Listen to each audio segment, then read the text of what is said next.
మీ అందరికీ మా గార్డెన్ అంటే చాలా ఇష్టం. చూడడానికి చాలా బాగుంటుంది. బట్ మెయింటైన్ చేస్తూ ఉండాలి ఎప్పటికప్పుడు.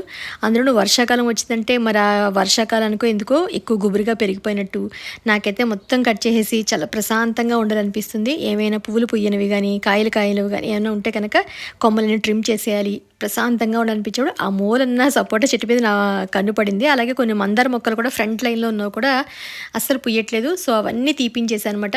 ఇక మొత్తం మందార మొక్కలను తీపిచ్చేసాను.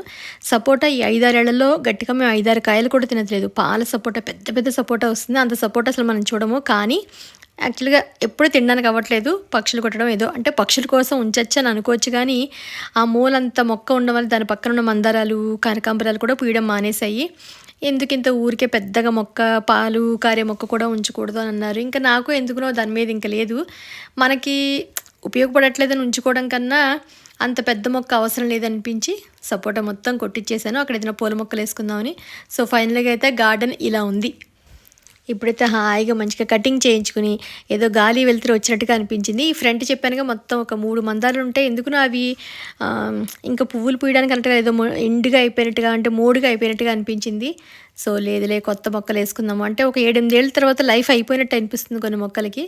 సో మొత్తం ట్రిమ్ చేయించేశాక ఫైనల్గా గార్డెన్ ఇలా ఉంది. ఇప్పుడు చిన్న చిన్నగా ఏదన్నా ఈ సీజన్లో పూసేవారైతే మందారాలు కూడా హైబ్రిడ్గా అయినా నాకు లేని మందారాల కలర్స్ ఒక్కో పువ్వు పెట్టినా దేవుడి దగ్గర చక్కగా ఉండేలాగా ఏదైనా ఉండేవి చూసి తెప్పించుకుందాం అనుకుంటున్నాను.